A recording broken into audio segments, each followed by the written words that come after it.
Mecanismos de la herencia. Trabajos de Mendel y los principios de la herencia. La genética es la rama de la biología que estudia la herencia y los mecanismos por los que los genes se heredan o actúan para que en el organismo se manifiesten determinadas características. A continuación se presenta una breve historia de los científicos más importantes en el estudio formal de la genética.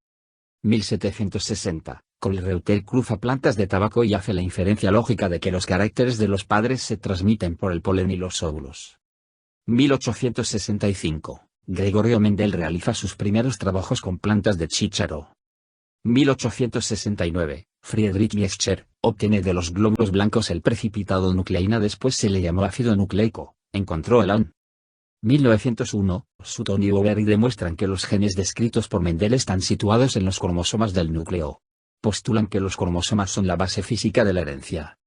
1903. William Sutton encontró semejanzas entre el comportamiento de los cromosomas y el de los factores hereditarios de Mendel. De esta forma postula la teoría cromosómica de la herencia, la cual establece, cada cromosoma puede contener muchos genes. La importancia de la teoría cromosómica de la herencia radica en tres principios. 1. Los genes son las unidades de la herencia que determinan las características de un organismo. 2. Los cromosomas, localizados en el núcleo celular, son los portadores de los genes. 3. Las dos leyes de Mendel se explican con base en el comportamiento de los cromosomas durante la mitosis. 1905, Reginald Punnett desarrolló un método rápido para encontrar las proporciones esperadas de los posibles genotipos de la descendencia de una cruza. Cuadros de Punnett.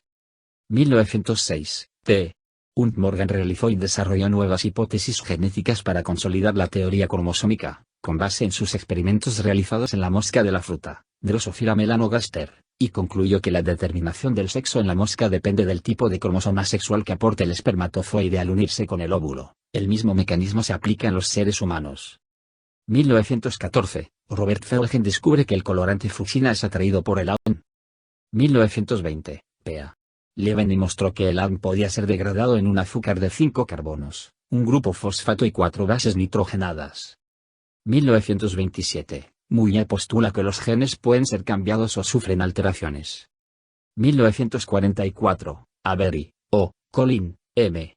Incart y M. descubren que el ADN es el que almacena y transmite la información genética de una generación a otra. 1949, Beale, G. y Tatumé formulan la hipótesis un gen-una enzima, la cual establece que la función de un gen en particular es dar las instrucciones para la producción de una enzima específica. 1953, Watson J. y Crick F. publican su modelo del ADN. Como parte del vocabulario básico aplicado en temas genéticos, listamos los siguientes conceptos. Gen-o-gene, unidad básica de herencia. Cada miembro de un par de ellos se llama alelo. Alelo, formas alternativas de un gen, que ocupan un locus en un cromosoma. Curtis, 2000. Cromosoma, base física de la herencia, conformado por genes. Locus, posición específica que tiene un gen en un cromosoma. Loci plural. Fenotipo, características físicas de los individuos, lo que se puede ver o medir. Genotipo, la constitución genética del individuo. Homocigoto, un individuo que presenta dos alelos iguales para un gen. Heterocigoto, individuo que en su genotipo presenta un par de alelos diferentes. Los primeros trabajos de Gregor Mendel, 1822-1884, los realizó en ciertas variedades de plantas de chícharo, Pisum sativum, las cuales presentaban 7 diferentes caracteres, cada uno con 2 variaciones, que se resumen en el siguiente cuadro. Las primeras plantas que Mendel usó en sus cruzas se consideran la generación progenitora o gen P, y a sus descendientes les llamó primera generación filial.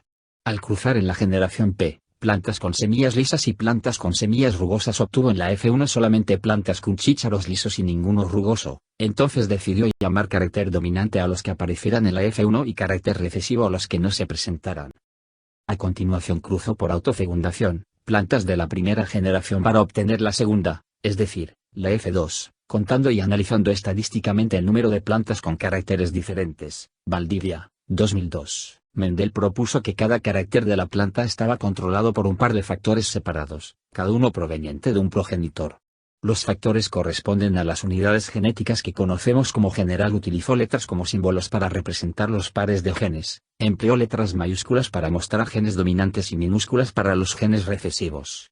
A los organismos de línea pura se les denomina homocigotos, ya que poseen dos factores iguales para una característica, y aquellos que presentan dos factores diferentes son llamados heterocigotos o híbridos.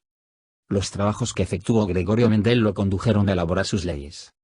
Primera ley de segregación, establece que dos genes que controlan una característica se separan al formarse los gametos, por lo que cada uno lleva solo un gen o factor hereditario de cada par. Segunda ley de distribución independiente, postula que cuando se consideran dos características en una cruza, los genes que controlan uno de los caracteres se separan y se distribuyen en los gametos, de manera independiente de los genes que controlan la otra característica. Las leyes de Mendel pueden ser aplicadas a muchas características del ser humano. La mayoría de los trastornos genéticos son de origen recesivo, por ejemplo el albinismo, enfermedad no dañina, se manifiesta por un homocigoto recesivo que es el resultado de padres heterocigotos portadores del alelo recesivo para el trastorno, pero son fenotípicamente normales. Como ejemplos de lo anterior podemos citar la galactosemia, acumulación de galactosa en tejidos, fibrosis cística, exceso de moco en pulmones, tracto digestivo, hígado, o la anemia falciforme, glóbulos rojos en forma de media luna, herencia ligada al sexo. Las mujeres tienen como par 23 dos cromosomas sexuales X y los hombres un cromosoma X y uno Y. Así, en la formación de un cigoto este será XX o sí, dependiendo de qué cromosoma lleve el espermatozoide que fecunda el óvulo. Esta es la manera por la cual en las especies en que los machos son los individuos heterogaméticos, el cromosoma sexual es el que determinará el sexo de la progenie. La herencia ligada al sexo se refiere a la transmisión de aquellas características, cuyos genes están localizados en el cromosoma sexual X. En el ser humano la hemofilia, el daltonismo y la fenilcetonuria son anomalías que están determinadas por genes que se encuentran en el cromosoma X y no existen en el cromosoma Y. La hemofilia es una enfermedad en la cual la sangre no coagula normalmente. La coagulación ocurre por una serie compleja de reacciones, en las que cada una depende de la presencia de ciertos factores proteicos en el plasma sanguíneo.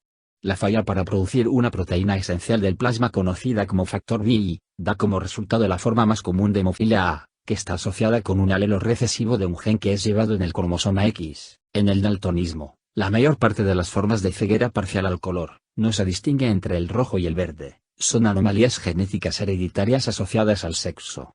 En la fenilcetonuria OPQ se carece de la enzima hepática fenilalanina hidroxilasa, Solari, 1995, cuando esta enzima falta o es deficiente, la fenilalanina y sus productos de degradación anormales se acumulan en el torrente sanguíneo y en la orina. Estos productos son dañinos para las células del sistema nervioso y pueden llegar a ocasionar retardo mental profundo. La PQ es causada por un alelo recesivo en estado homocigoto, concepto y tipos de mutaciones. Una mutación es un cambio permanente en la estructura del AN, la cual puede ocasionar alteraciones visibles en el organismo. Entre los agentes que causan mutaciones figuran los rayos X, los rayos ultravioleta, los compuestos radiactivos y una diversidad de sustancias químicas, benceno, asbesto, formaldehído. A estos agentes se les conoce como mutagénicos. La mayoría de las mutaciones ocurren espontáneamente, lo que significa que no conocemos los procesos físicos y químicos que las provocan. En general se dice que las mutaciones ocurren al azar en cualquier célula de un organismo, ya sea somática o reproductora. Los cambios a nivel de nuestra información genética son diversos. Se explicarán brevemente dos de los principales tipos de mutaciones: mutaciones generales, espontáneas. Se producen sin causa específica. Puntuales. Se deben a la sustitución inadecuada de una sola base nitrogenada. Inducidas. Son causadas debido a los efectos de un agente conocido. Letales. Pueden ocasionar la muerte. Silenciosas. No causan sustitución en los aminoácidos y pueden pasar inadvertidas. Mutaciones cromosómicas. Deleción o supresión. Donde un segmento del cromosoma se pierde o rompe. Translocación. Unión de fragmentos cromosómicos con un cromosoma no homólogo. Duplicación. El fragmento de un cromosoma se une a un cromosoma homólogo y aparece repetido. Inversión. Un segmento cromosómico se rompe y se vuelve a unir, pero en forma invertida a la secuencia original. Inserción. Una sección del cromosoma se introduce en otro lugar del mismo, o en otro cromosoma. Las mutaciones son indispensables para la evolución, ya que proporcionan la variabilidad genética que, tras la selección natural, permite la sobrevivencia de los organismos con las características necesarias para adaptarse al ambiente. Biotecnología. Las aplicaciones de la genética son muy amplias y variadas, ya que en la segunda mitad del siglo XX, gran parte de las investigaciones biológicas se orientaron hacia este campo con el fin de mejorar, directa o indirectamente, La vida de los seres humanos.